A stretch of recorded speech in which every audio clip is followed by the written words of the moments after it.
मंत्री उदय सामंत आणि राज ठाकरेंमध्ये अर्धा तास चर्चा। राज ठाकरेंसोबत पालिका निवडणुकांबाबत किंवा राजकीय चर्चा नाही। भेटीनंतर सामंतांची माहिती।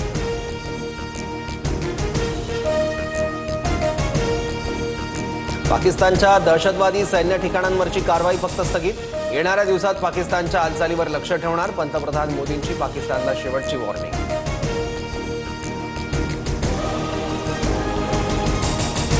पाकिस्तानच्या आण्विक तळांवर भारतानं हल्ला केला नाही। हवाई दलाची माहिती। किराणा हिल्सवर आण्विक तळ असल्याची माहिती नाही। हवाई दलाचं स्पष्टीकरण।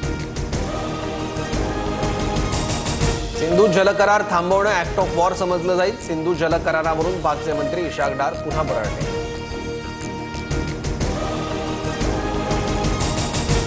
जम्मू काश्मीरच्या शोपियानमध्ये चकमक। एक दहशतवादी ठार। 3 दहशतवाद्यांना सुरक्षा दलानं घेरलं असल्याची माहिती।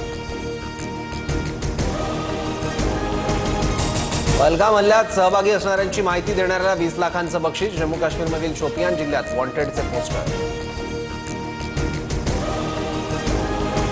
2 दिवसात देशात बॉम्बस्फोट होणार असल्याचा धमकीचा मेल। राज्यात कुठेही दुर्लक्ष करू नका, मेलमध्ये उल्लेख। धमकीमुळे खळबळ, मेल करणाऱ्याचा शोध सुरू होण्याच्या मार्गावर असताना अमृतसर विमानतळ पुन्हा बंद। सांबा सेक्टरला ड्रोन आढळल्यानंतर विमानतळ बंद करण्याचा निर्णय। राज्याचा 10वीचा निकाल 94.10%। यंदा 10वीच्या निकालात मुलींचीच बाजी। दुपारी 1 वाजता 10वीचा ऑनलाईन निकाल पाहता येणार।